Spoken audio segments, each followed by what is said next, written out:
nos deux amis vont mettre la magie du cinéma à l'épreuve. Ces scènes semblent authentiques, mais pourraient-elles réellement se produire? Et cette célèbre cascade du film American Graffiti? Nous allons patrouiller avec une voiture télécommandée pour enquêter sur ces mythes cinématographiques de Hollywood. Nous allons également nous pencher sur l'histoire d'un conducteur imprudent qui a remplacé un fusible par une balle de carabine. Qui sont ces briseurs de mythes? Il me manque un sourcil? Adam Savage J'adore voir Adam se faire mal. et Jamie Hyneman. J'adore les explosions. À eux deux, ils ont plus de 30 ans d'expérience dans le domaine des effets spéciaux. Je dois être sexy. Ils ne se contentent pas de recenser les mythes. Adieu, monde cruel. Ils les vérifient.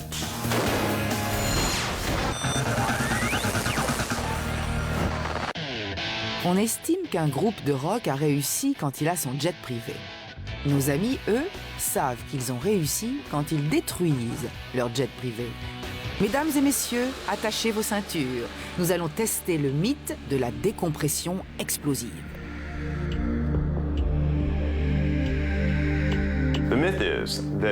Selon la légende, si on se trouve dans un avion à haute altitude et qu'on perce un tout petit trou à l'extérieur de l'appareil, ce trou va créer une aspiration et même peut-être une décompression explosive. Je vois. C'est comme dans les films, quand on voit la cabine qui fait pshhh, tout le monde est aspiré par le trou.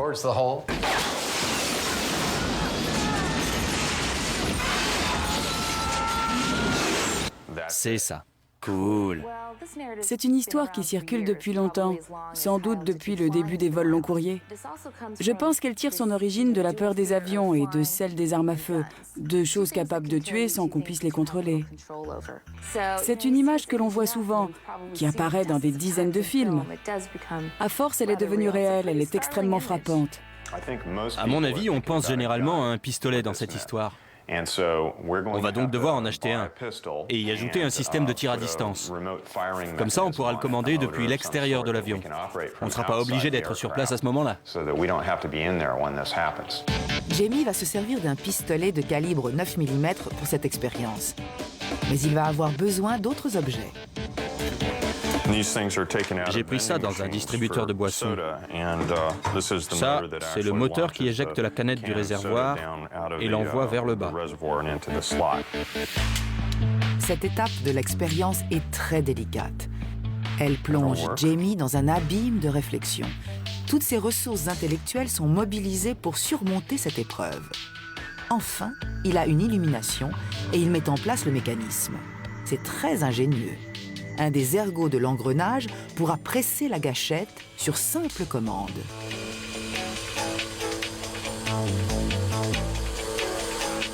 On dirait que ça marche, c'est bon. C'est la première phase de cette expérience compliquée. Un avion de ligne de croisière vole à 10 000 mètres environ. Comme un être humain ne peut survivre à une telle altitude, l'avion doit être pressurisé. Des compresseurs permettent de simuler la pression d'une altitude plus supportable, généralement autour de 2500 mètres.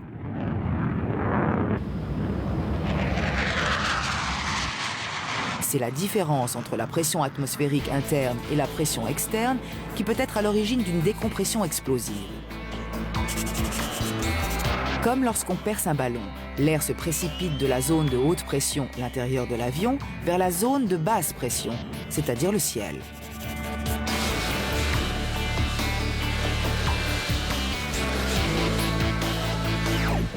On a calculé que la différence de pression entre l'intérieur et l'extérieur de l'avion est d'environ 0,55 bars.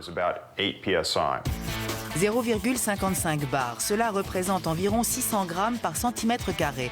Pour simuler les conditions de ce mythe, nos deux amis vont devoir fermer hermétiquement un avion entier et le pressuriser. On va utiliser un avion qui est à la décharge. Il va d'abord falloir enlever ce qui peut être revendu, comme l'avionique, les hublots du cockpit, les sièges, les toilettes, puis jeter le reste. C'est un gros avion, non? Oui, il fait plus de 30 mètres de long. C'est une belle pièce. On va bien s'éclater. Un véritable avion de ligne. Exactement. Comme les avions de ligne ne rentrent pas dans l'atelier de Jamie, c'est l'atelier qui se déplace. Nous sommes dans le désert du Mojave, au nord de Los Angeles. La pluviosité et l'humidité sont très faibles. La corrosion y est donc également très faible. C'est l'endroit idéal pour entreposer des avions.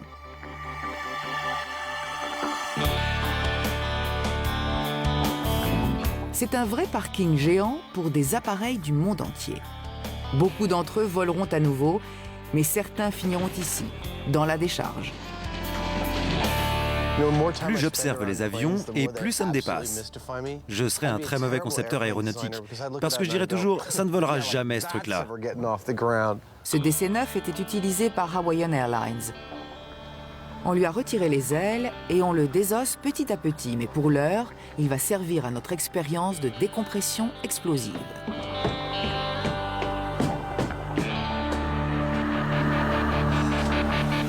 C'est vraiment génial de pouvoir faire ça.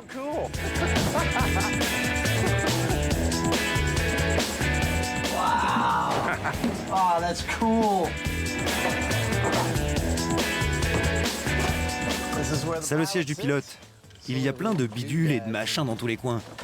J'ai toujours rêvé de fermer une de ces portes. L'avion maintenant reviendrait à tenter de gonfler un filet de pêche. Il faut d'abord reboucher pas mal de trous. Ça, c'était une antenne. Elle était bien fixée. Le plus gros problème se trouve ici, dans le cockpit. Il n'y a pas de pare-brise dans cet avion. Voilà ce que je vais devoir faire pendant les prochaines heures. Découper des morceaux de carton de la taille de ces hublots, puis les utiliser comme patrons sur du contreplaqué. Ensuite, je vais les fixer avec de la mousse. J'espère que ça produira la pression dont on a besoin. Pas évident de travailler avec une telle chaleur. On a fouillé ce magnifique DC-9 de fond en comble pour trouver tous les trous et les reboucher. Ce n'est pas dur en soi, mais il fait quand même 40 à l'ombre. Les mécaniciens qui travaillent ici pensent qu'on ne va pas arriver à fermer hermétiquement cet avion. Jamie et Adam ont une longue et chaude journée devant eux à tenter de relever ce défi. On a bientôt fini. Enfin le cockpit.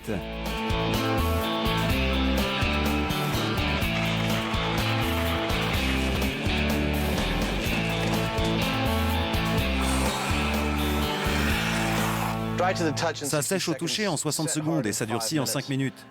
Et voilà ce que j'ai déjà fait. En fait, c'est plutôt marrant de faire ça. C'est intéressant de découvrir comment est construit un avion. Là, je suis en train d'installer le manomètre sur la sortie de secours pour mesurer la pression.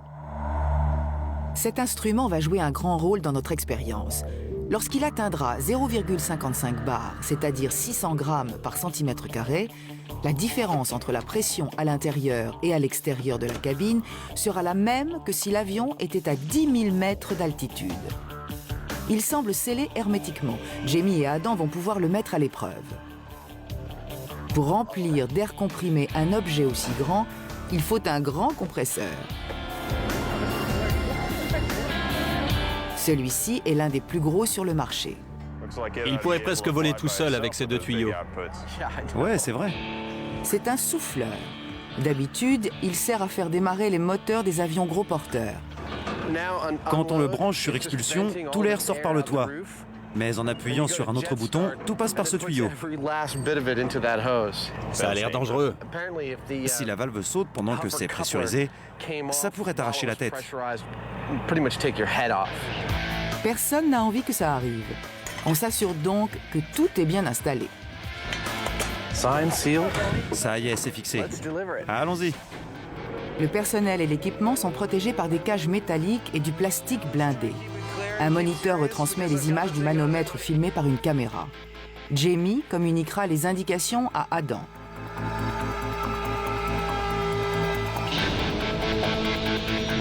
La pression dans la cabine commence à augmenter.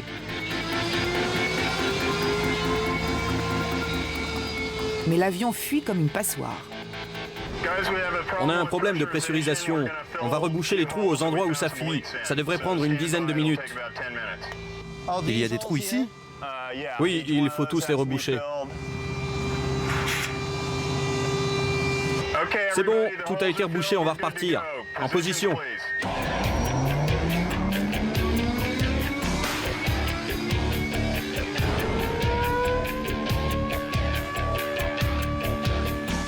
La pression semble bien monter. Et puis, pouf! Qu'est-ce qui s'est passé? Un des hublots du cockpit a été arraché. Cette fois-ci, on est monté jusqu'à 460 grammes par centimètre carré. On touche au but. Mais qu'était donc ce sac noir au-dessus de l'avion?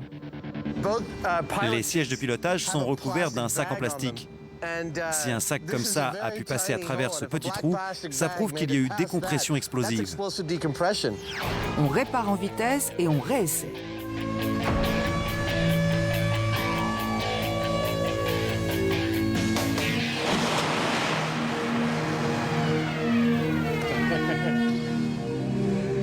Le siège entier?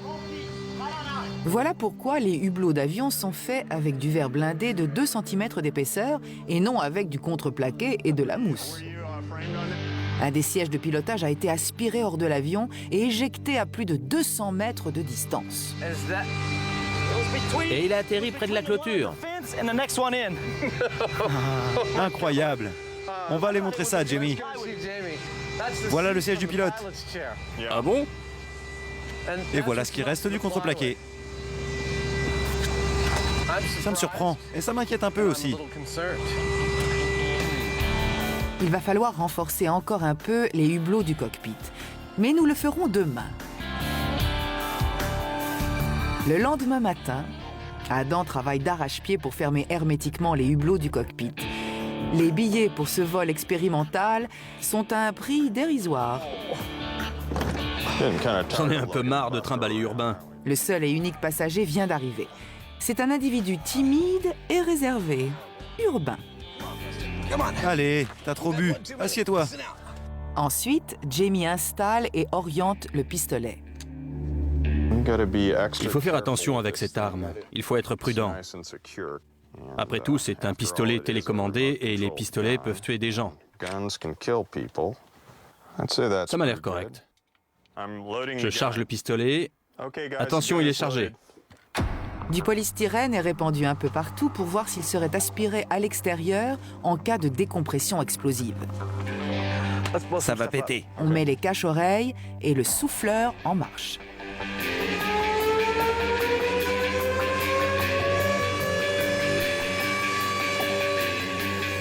La pression monte à nouveau. Jamie contrôle le pistolet en s'aidant d'une caméra télécommandée. L'avion est complètement pressurisé.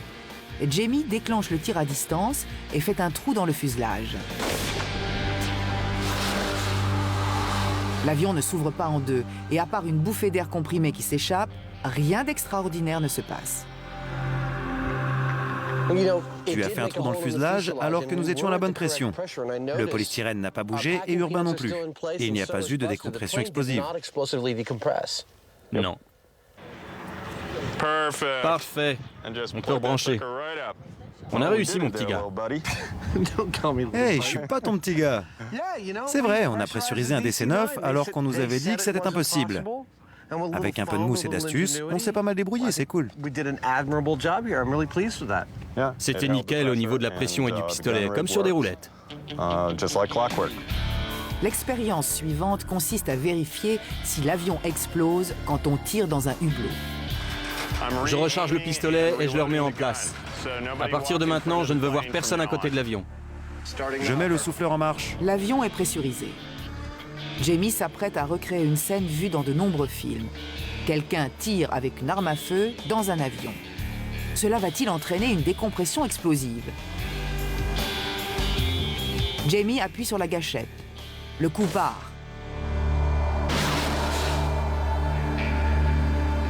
Mais rien ne se passe. Ça n'a pas fait grand-chose, on dirait. En plein dans le mille quand même. Joli tir. Au ralenti, notre caméra montre que la balle a traversé la vitre en plastique, mais que Urbain n'a pas bougé d'un poil. La balle est passée à travers la vitre, mais pas Urbain. Aucune décompression explosive. On a démontré qu'un petit trou dans le fuselage ou dans le hublot d'un avion ne peut pas créer une décompression explosive ni aspirer les passagers. On a prouvé que ce mythe était bidon. Il n'y a aucune chance avec un petit trou. Mais on va essayer avec un gros trou.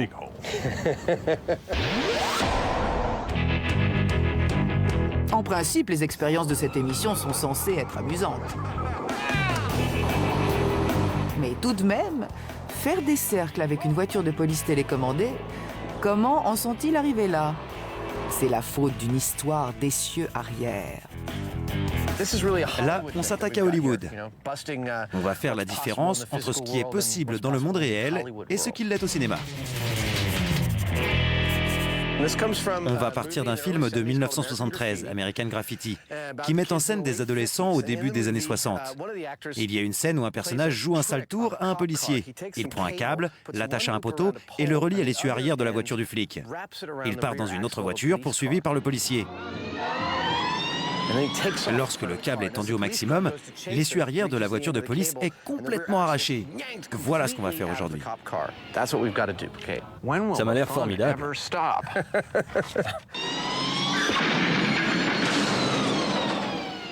Bon, comment on va faire ça? De quoi on a besoin? De pas grand-chose cette fois-ci.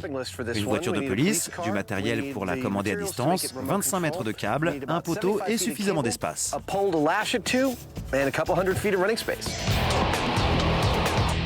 La police n'a pas envie de nous prêter un de leurs véhicules. Adam et Jamie ont donc emprunté une réplique utilisée au cinéma, la copie conforme d'une voiture de police.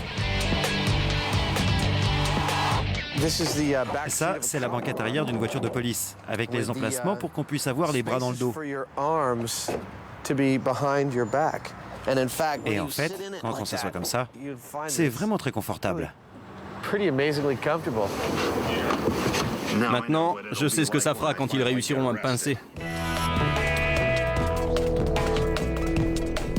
On installe la télécommande. Jamie a trouvé un moyen ingénieux de contrôler la direction. Ça, c'est le moteur d'un fauteuil roulant. On va s'en servir pour conduire la voiture de police. Il leur faut un peu de temps, mais ils savent ce qu'ils font. Et voilà, la voiture de police est prête à affronter le terrain d'essai de Mythbuster.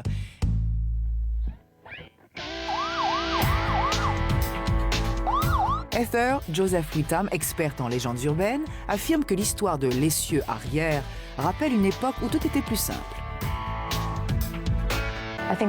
Si cette histoire est appréciée aujourd'hui, c'est parce que c'est une bonne blague du passé.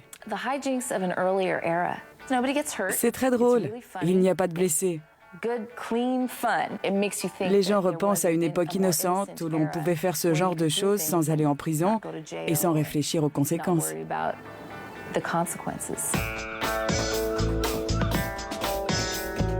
Voici l'endroit où ils vont essayer d'arracher l'essieu arrière de la voiture de police. Un chantier naval désert. Jamie a largement la place de s'assurer que la voiture fonctionne correctement.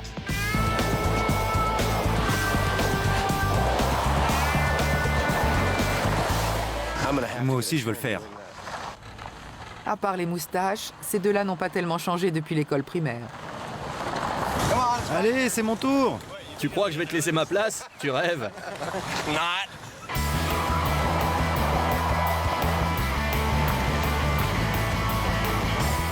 Il n'est pas aussi bon que moi.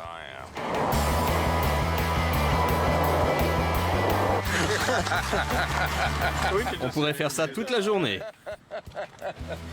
Bon, revenons aux choses sérieuses. Donc, tu veux régler le frein pour qu'il se bloque quand la voiture sort du rayon d'action de la télécommande. Ouais, je vais essayer de le faire. Une voiture de police sans conducteur représente déjà un danger.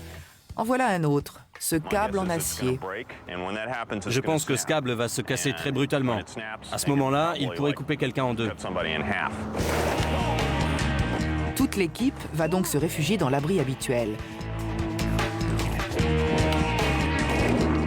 Le câble va être attaché à ce poteau télégraphique.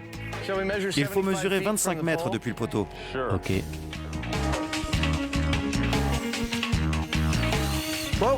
Ça y est, je suis à 25 mètres. Le câble s'arrête à cet endroit. C'est ici que tout va se jouer. Tu penses qu'Urbain peut conduire? Oui, je pense que c'est encore un boulot pour Urbain. T'es prêt, mon pote? On a un uniforme de police pour toi. Il va ressembler à un Village People.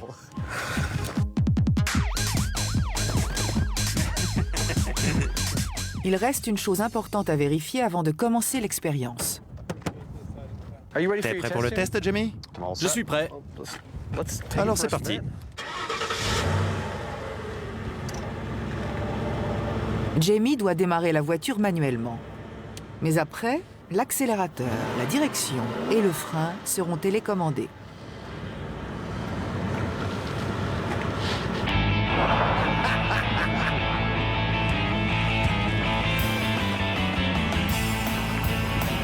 On dirait que tout n'est pas encore au point. Attention, Jamie. Tu ferais mieux de reculer. T'as oublié où étaient les freins? Tu peux tourner en cercle? Allez, on va faire des cercles. On va voir. Jamie s'habitue au maniement. Ça y est, il fait des cercles.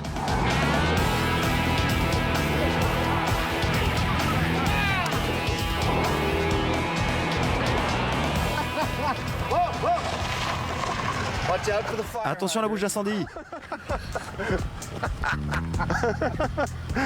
C'est vraiment génial. Une voiture de police télécommandée qui fait des cercles avec des gyrophares allumés, il n'y a pas à dire, c'est le pied.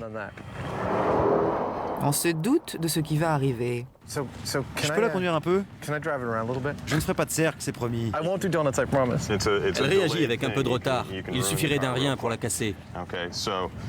Tu dois surtout faire attention au frein. Il réagit avec du retard. Ok. C'est le rêve d'enfant d'Adam et de Jamie, mais puissance 10. C'est une voiture de police télécommandée avec des gyrophares.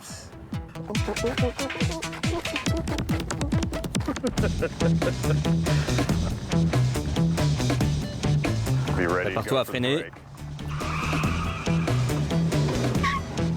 Recommence. Voilà. C'est tout ce que je voulais faire. Je vais mettre le câble en place. Je vais prendre un peu plus de longueur avant de l'attacher. C'est un câble de 25 mètres de long et d'1 centimètre d'épaisseur. Adam vérifie qu'il n'y a pas de nœud et l'attache au poteau. On est prêt. J'ai hâte de voir ce que ça va donner. Notre fausse voiture de police se met en position. Arrête le moteur, je mets le câble en place. C'est parti. Adam attache le câble autour de l'essieu arrière.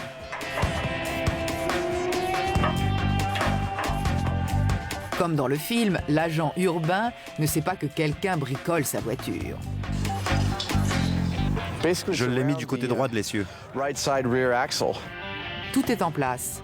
Mais le câble va-t-il arracher l'essieu arrière?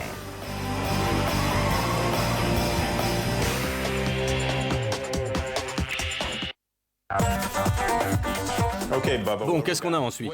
On a une super histoire, le harponnage de grenouilles. Le quoi? Le harponnage de grenouilles. Ça veut dire chasse à la grenouille pour les gens normaux. Il paraît que 2 types revenaient d'une partie de harponnage de grenouilles et que leurs phares sont tombés en panne. Ils ont pensé que c'était un fusible qui avait sauté et qu'une balle de carabine le remplacerait parfaitement. C'est malin. Ça a marché sur 30 km. La balle s'est alors enflammée à cause de la chaleur et a touché le conducteur à un endroit sensible. Il a perdu le contrôle du véhicule qui est allé percuter un arbre sur le bord de la route. Les 2 types ont survécu, mais le conducteur s'est retrouvé à l'hôpital. C'est grâce à Internet que cette histoire est devenue un mythe. En 1996, un article prétendument tiré de l'Arkansas Democrat Gazette est apparu sur Internet. Il s'intitulait « Tranche de vie paysanne ». La mention d'un organe reconnu comme un journal donne toujours de la crédibilité à une histoire. Dans ce cas précis, l'Arkansas Democrat Gazette a reçu toutes sortes d'attaques à cause de cet article et a dû démentir l'avoir publié. De quoi va-t-on avoir besoin? Eh bien, il nous faut un pick-up qui utilise ce genre de fusible. Un fusible en verre en forme de balle? C'est ça. Jamie et Adam se mettent eux aussi en chasse. Toi qui viens de l'Indiana, qu'est-ce que le harponnage de grenouilles? On prend un harpon et une lampe torche et on part à la chasse à la grenouille. Je pense que la lampe sert à les aveugler. Je faisais ça quand j'étais petit. Mais juste pour m'amuser. Tu les mangeais? Non, j'étais un adolescent sadique, c'est tout. Tu les tuais? Oui, je tuais des grenouilles. D'accord. C'est ici qu'ils trouvent souvent leur bonheur, la décharge.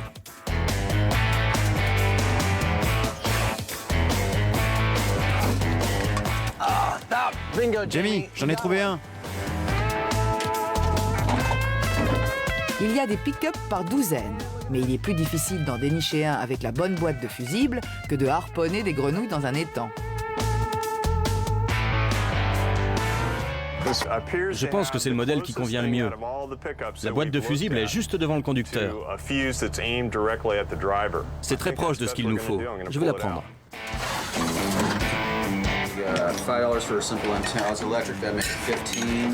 Nos drogués de la décharge étaient partis pour trouver une boîte à fusibles, mais ils en profitent pour faire d'autres emplettes. Ils ne repartiront pas les mains vides. On avait seulement besoin de ça pour l'émission, mais je repars avec tout le reste. Nos amis ont décidé de fixer cette vieille boîte à fusibles dans le pick-up de Jamie. C'est nous les rois de la route. Tu veux monter, chérie? Hey baby, you wanna ride, huh? Adam fabrique un circuit pendant que Jamie fixe la boîte à fusibles. Je vais enlever ça.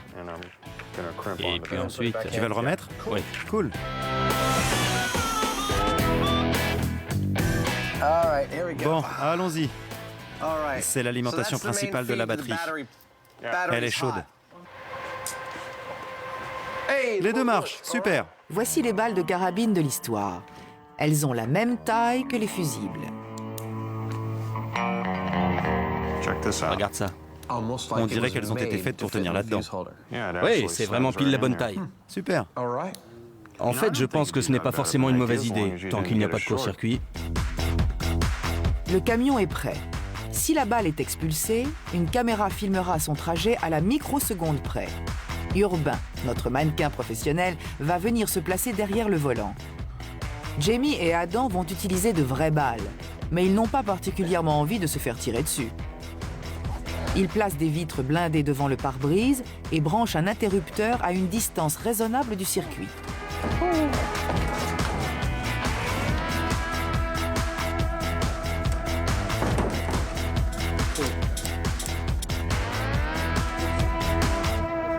On a branché notre circuit. Les phares sont reliés directement à la boîte de fusible et on a un interrupteur à distance.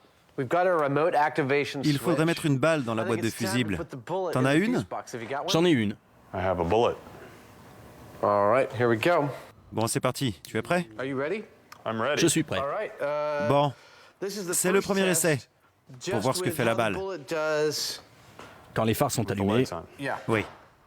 Les phares qui fonctionnent avec une balle en guise de fusible prouvent qu'une partie du mythe est vraie. Ils ont parcouru 30 km. En 20 minutes environ. Je vais prendre une pince crocodile. Qui a un chrono? Il est écart. Pendant que le camion fait un trajet imaginaire, Adam pique un somme bien réel. Ça fait environ 30 minutes. Va débrancher, je vais vérifier la température de la balle. tu es prêt? Ouais. Ne te rapproche pas trop. D'accord. Je ne vais quand même pas mettre le nez dessus. La température est d'environ 45 degrés. Rien d'extraordinaire.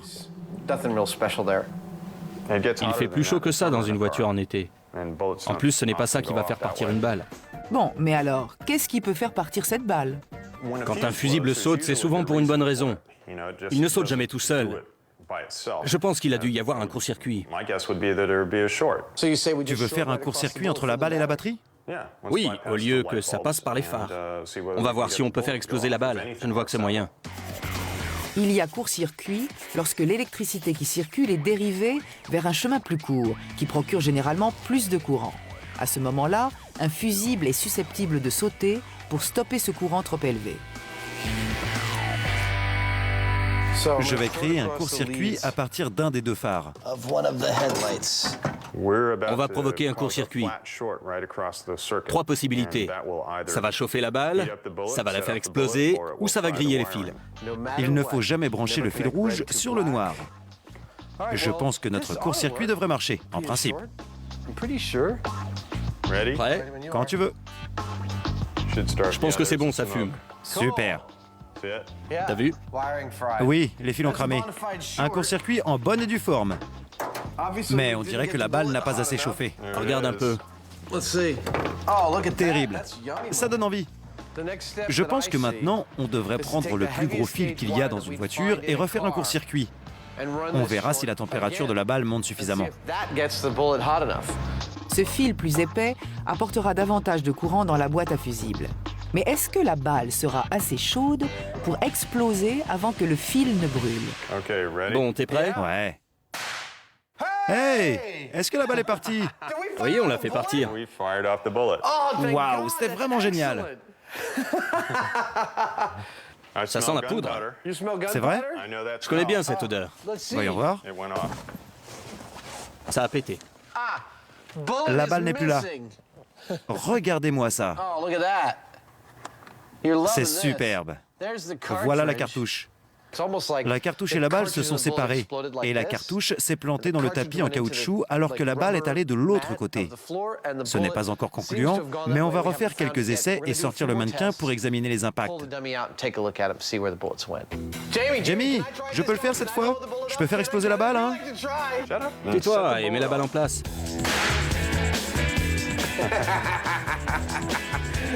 C'est trop marrant. Comme sur des roulettes. On recommence, on recommence. File-moi une autre.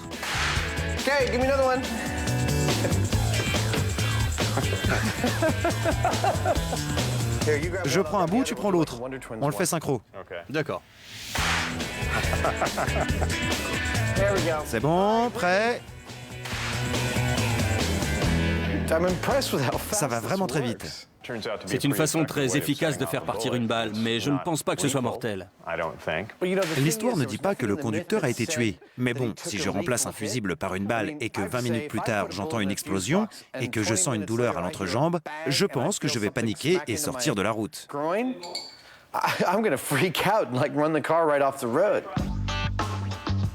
Urbain a subi 10 explosions de boîte à fusibles. Voyons comment il a encaissé toutes ces attaques. La caméra montre qu'au moins une balle s'est dirigée vers ses parties intimes. Certaines cartouches, déformées par l'explosion, se sont transformées en dangereux éclats.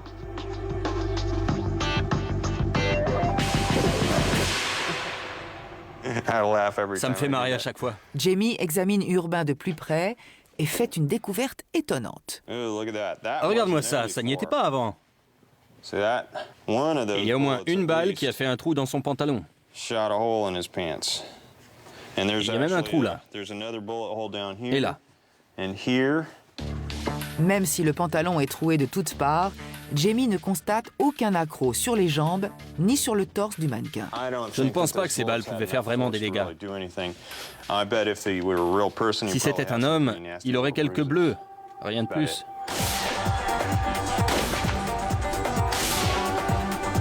On a réussi à faire partir plusieurs balles. J'ai vraiment adoré. Je ne pensais pas que ça serait si facile. On a quand même dû faire un court-circuit, prendre un fil électrique plus épais que celui du camion et orienter la boîte de fusibles dans la bonne direction. C'est vrai qu'il faut un sacré concours de circonstances pour que ça arrive. Malgré tout, vu comme ça a explosé facilement avec un fil plus épais, et vu l'état lamentable de certains camions, je pense que ça peut très bien arriver. Je suis d'accord, c'est improbable, mais possible. Disons que pour l'instant, le mythe est bidon, mais ça pourrait bien arriver un jour.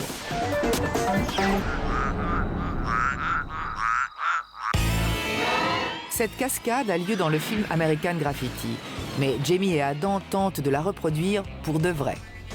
Ils disposent d'une voiture de police télécommandée attachée à un poteau télégraphique. Vont-ils réussir à arracher l'essieu arrière? Nous allons bien voir. Tout le monde est prêt? On est prêt. Jamie met le moteur en marche et va se mettre en sécurité pour télécommander la voiture depuis le haut de ce bâtiment. Bon, Prépare-toi à appuyer sur le champignon. La voiture de police a démarré en trombe. Le câble se rompt devant une de nos caméras.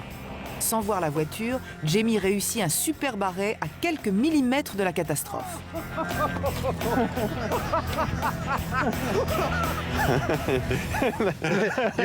Très bel arrêt.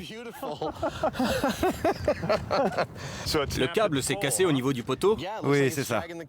Il a été traîné par la voiture. Il nous faut un câble plus résistant. En réalité, le câble ne s'est pas cassé. Il s'est tout simplement dénoué. Il ne s'est pas cassé, il faudrait qu'on le fixe avec du scotch ou avec du fil de fer.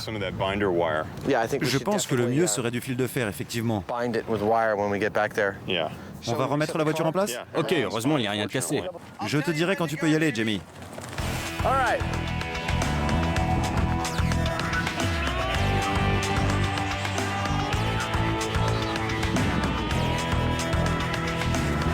C'est bon, parfait. On s'y attendait. C'est dangereux parce qu'il a fait tomber une de nos caméras au passage. S'il y avait eu quelqu'un à la place, il l'aurait également fait tomber. Bon, c'est sûr, j'aurais pu l'accrocher mieux. Mais n'importe qui aurait fait la même erreur que moi à ma place, non? Cette fois-ci, le câble va être solidement attaché avec du fil de fer. J'ai du fil de fer, j'ai un crochet et j'ai un blouson en cuir auquel je ne tiens plus. C'est parti. On renforce également l'autre extrémité du câble. Le premier essai est considéré comme un test. Rien n'a été prouvé ou réfuté. Ce nouvel essai va être révélateur. Ah, c'est romantique la télévision. Bon, il y a 70% de chances que le câble casse et endommage suffisamment la voiture pour qu'on ne puisse pas recommencer. Il y a 20% de chances pour qu'il casse, mais n'endommage pas la voiture. Dans ce cas, on refait un essai en trafiquant l'essieu arrière. Et il y a 10% de chances pour que ça marche parfaitement et que l'essieu arrière soit arraché. Ça fait 100%, le compte est bon. La recette est la même. Une voiture de police télécommandée dont l'essieu arrière est relié à un poteau télégraphique par 25 mètres de câble. C'est reparti pour un tour.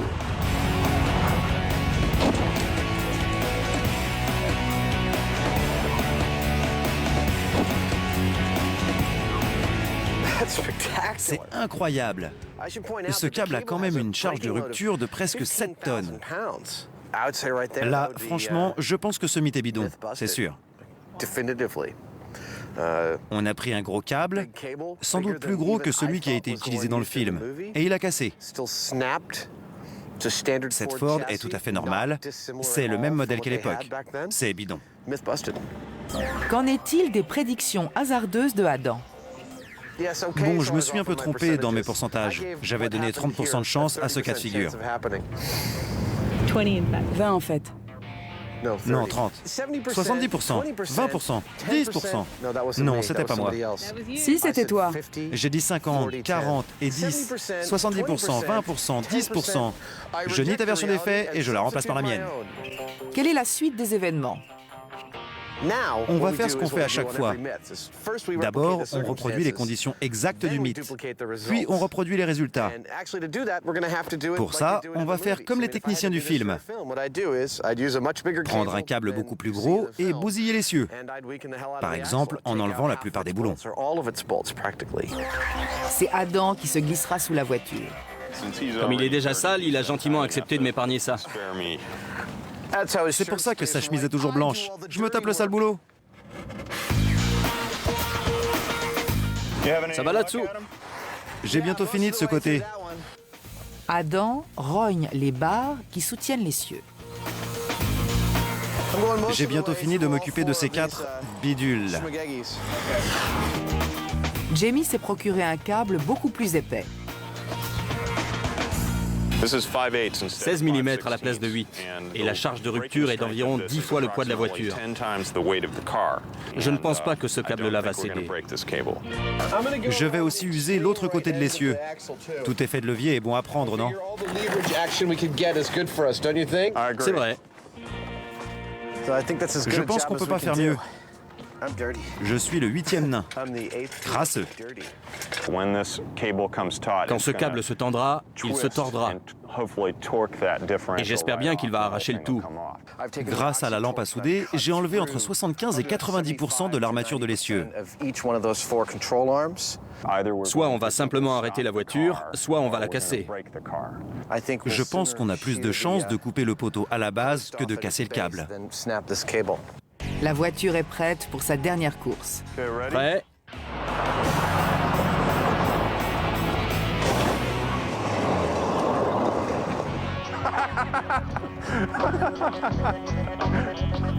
Et voilà.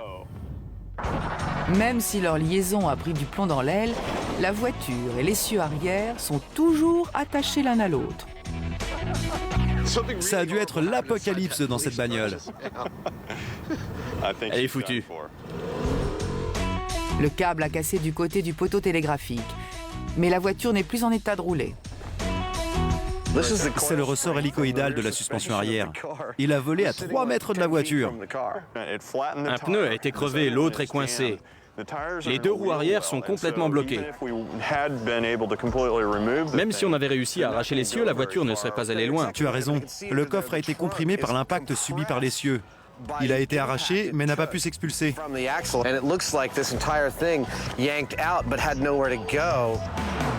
Si notre équipe n'a pas réussi à arracher l'essieu, comment l'ont-ils réussi dans le film? Je pense que le plus important, c'est la pyrotechnie. Ils ont réussi à mettre ça sur pied. Et l'essieu arrière devait être sur une rampe. En cas de pression, il devait se détacher de la voiture et la faire sauter. Exactement comme dans le film. Alors, cette histoire d'essieu arrière, qu'est-ce que t'en penses? C'est bidon. Il n'y a aucune chance que ça arrive tout seul. En tout cas, pas dans les mêmes circonstances que dans le film. Le cinéma, c'est du bidon. Urbain a très bien joué son rôle, comme d'habitude. Il est un peu crevé, on a terminé. Rentrons à la maison.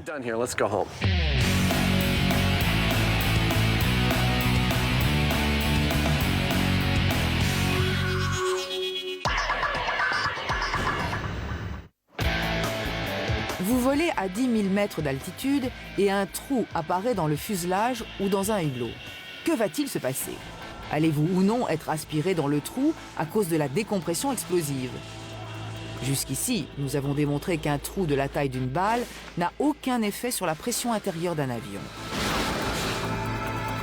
La petite quantité d'air qui s'échappe ne suffit pas à créer une décompression rapide.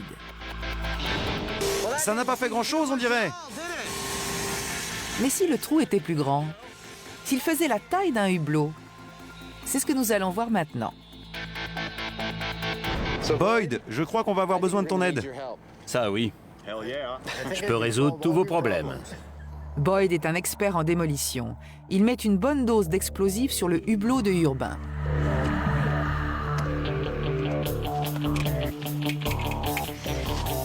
Tu vas te payer une grosse explosion, Urbain. On est prêt, à vous. Le compresseur géant, le souffleur, pressurise l'avion.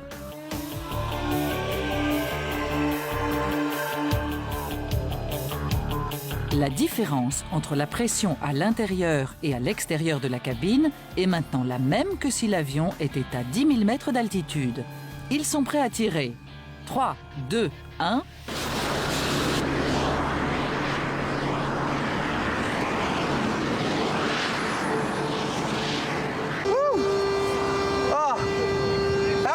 Je ne regrette pas les efforts qu'on a déployés. Il n'est pas passé en entier à travers le trou. Là, c'est une vraie décompression explosive. Un trou de la taille d'un hublot entraîne un fort courant d'air vers l'extérieur, emportant avec lui tout ce qui n'était pas attaché, comme notre mannequin.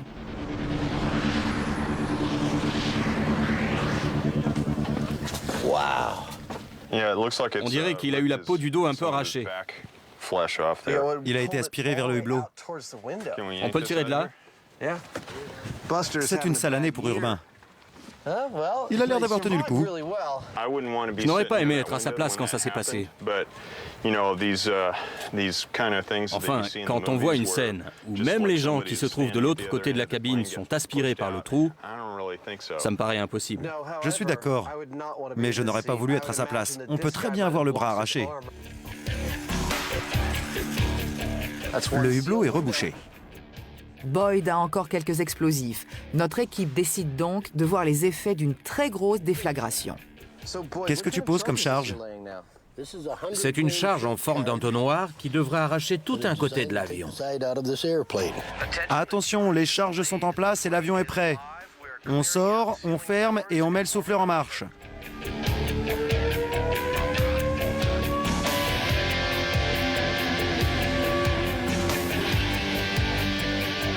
La pression est au bon niveau. L'explosion ne va pas tarder.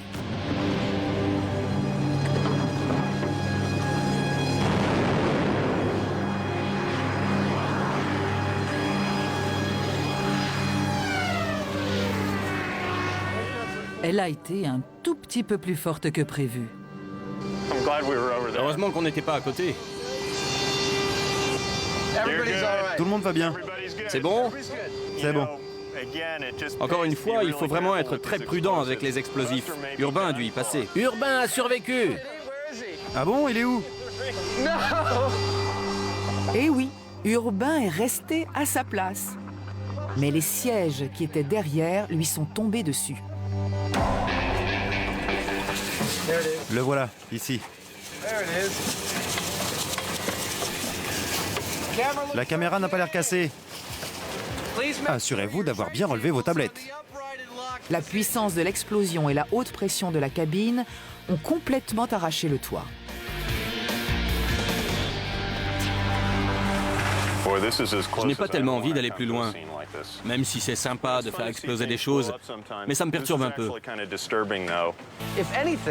En tout cas, nos expériences m'ont rassuré sur la sécurité dans un avion. Même si quelqu'un tire dans le hublot à côté de moi, j'entendrai juste un sifflement et l'avion ne sera pas détruit. On ne peut pas être aspiré par un tout petit trou, ça c'est sûr. La cabine ne va pas exploser. Les sièges ne vont pas être aspirés par la porte. Les gens ne vont pas voler dans tous les sens. On a tiré sur le hublot, on a tiré sur le fuselage en aluminium, il y a eu un petit sifflement, mais c'est tout. C'est raté. Vous n'arrêtez pas de m'apporter des cochonneries dans mon atelier. Ce n'est pas une cochonnerie. C'est un superbe trophée que tu pourras accrocher au mur. C'était une des meilleures émissions qu'on ait faites, non? C'était marrant. Ouais.